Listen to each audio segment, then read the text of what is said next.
ఇవాళ రాజ్మా కర్రీ వండుదాం. అన్నీ స్పెషల్ కదా. రాజ్మా కర్రీకి రాజ్మా అనేవి ముందుగా నానబెట్టాలి. ఒక 8 hours నానాలి. సో నానబెట్టేద్దాం రాజ్మా ఫస్ట్. మేము నలుగురమే కనుక 3 గుప్పెలు సరిపోతాయి. 3 గుప్పెలు నానబెడుతున్నాను. మాకు ఇంతవరకు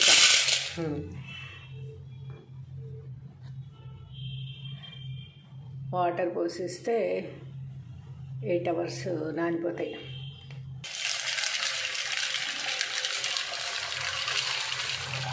పోసేసి పెట్టేద్దాము. 8 hours తర్వాత తీసి ఇంకే మార్నింగే నానబెట్టేస్తున్నాను అనమాట. 8 hours ఎలాగో మనకి వంటది అవ్వడానికి టైం పడుతుంది కదా, అందుకని ఇప్పుడు నానబెట్టేస్తే నానతాయి. బాగా నానిన తర్వాత మళ్ళీ మెత్తగా ఉడకాలి కూడా, అది తర్వాత చూద్దాము. ఫస్ట్ అయితే నానబెట్టేస్తున్నా రాజ్మా. ఇవాళ రాజ్మా కూర చూసారా, చక్కగా నానిపోయాయి. 8 గంటలు అయిపోయింది నానబెట్టి, చక్కగా నానిపోయాయి. ఇవి కుక్కర్లో వేసేసుకుని ఉడకబెట్టేస్తాం. మెత్తగా ఉడికితే అప్పుడు బాగుంటుంది అన్నమాట, క్రీమ్ లాగా రావాలి.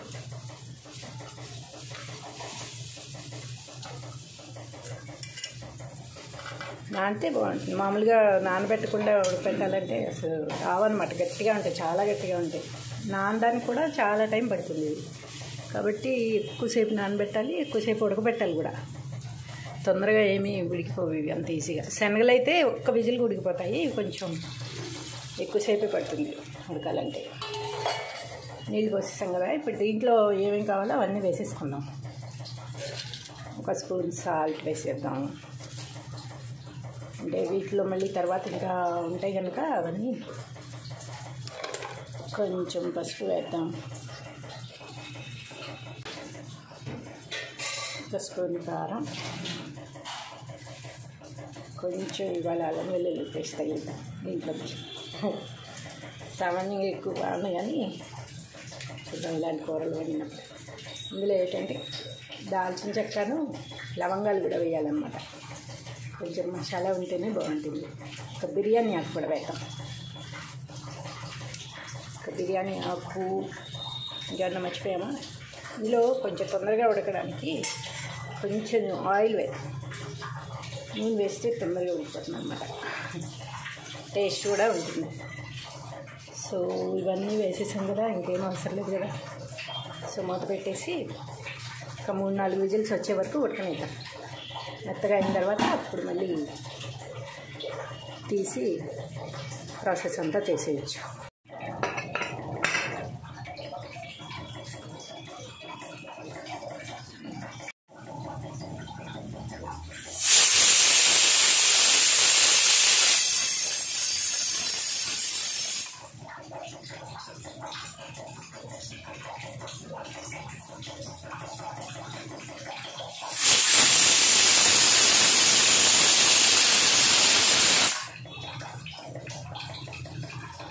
ఫోర్ విజిల్స్ వచ్చాయి, ఇంకా ఆపేసేద్దాం, మెత్తగా అయిపోతాయి.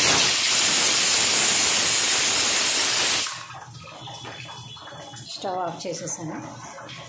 ఇది వచ్చిన తర్వాత, విజిల్ వచ్చిన తర్వాత అప్పుడు బయటికి తీద్దాం.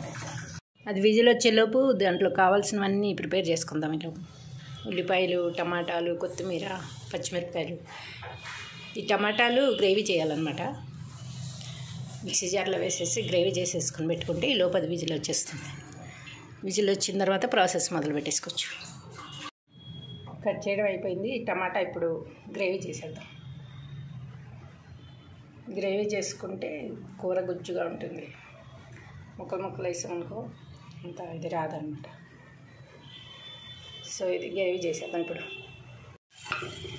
విజిల్ వచ్చేసింది, ఇది ఉడిపోయి ఉంటుంది మెత్తగా. చూద్దాం.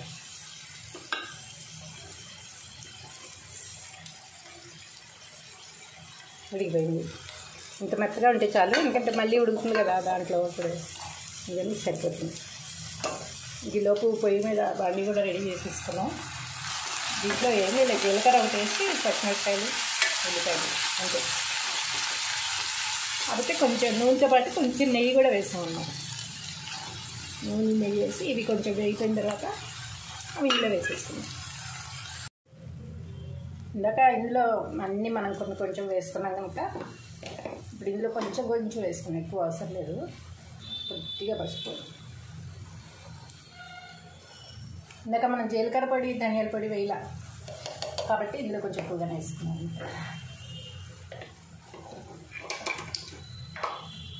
జీలకర్ర పొడి అది ధనియాల పొడి, ఇది పెప్పర్ పౌడర్ అన్నమాట. మిరియాల పొడి కొద్దిగా వేద్దాం, బాగుంటుంది కాడ.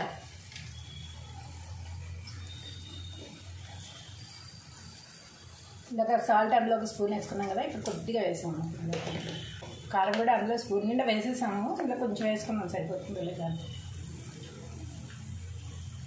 కొద్దిగా వేసుకుంటే దీనికి కూడా టేస్ట్ అంటుతుంది కొంచెం.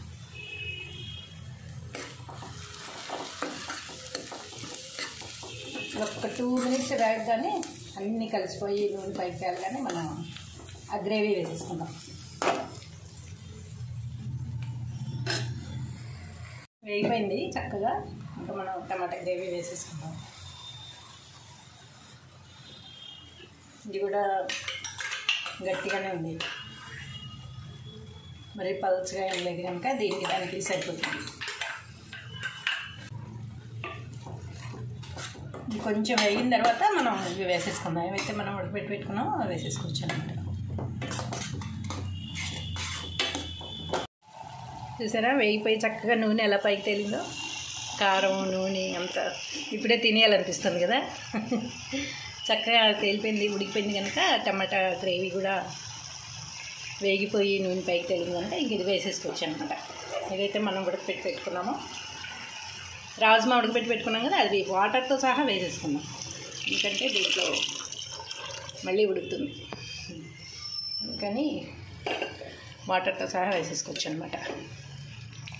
చక్కగా మెత్తగా ఉడికాక ఇంకా దీని జోలికి ఇప్పుడే వెళ్ళవసరలే. ఒక 10 minutes 15 minutes దాకా దీన్ని వదిలేస్తే అన్నీ కలిసిపోయి చక్కగా ఉడికిపోతాయి.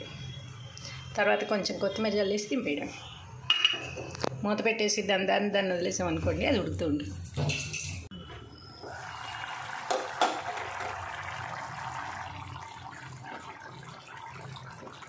ఆల్మోస్ట్ ఉడికిపోయింది, అంత బాగానే దగ్గరికి వచ్చేసింది. కానీ వాటర్ కొంచెం ఎక్కువ ఉన్నాయి కదా, ఇది గ్రేవీలాగా లేదు, పులుసులాగా ఉందన్నమాట. అందుకని కొంచెం ఈ వాటర్ కూడా ఎగిరిపోయిన తర్వాత కొత్తిమీర వేసేసి దింపేద్దాం. ఇప్పుడు అయిపోయినట్టే, కానీ అంత వాటర్ ఉంటే బాగోదన్నమాట, కొంచెం చిక్కగా ఉంటే బాగుంటుంది. సో ఇంకో 5 minutes పెడదాం.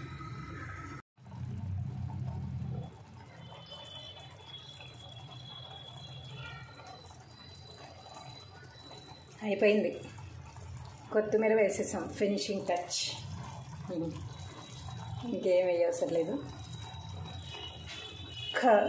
సెకండ్స్ అంతే. ఒక 10 seconds ఉంచి, మరీ పచ్చిగా అంటే కొంతమంది తినలేరు, నేనైతే పచ్చిగా తినేస్తా, కానీ మరీ పచ్చిగా ఎందుకు లేని ఒక 10 seconds ఉంచేసి క్లోజ్ చేసేది. ఇంకా రాజ్మా కూర రెడీ, ఇంకా తినడం ఆలస్యం.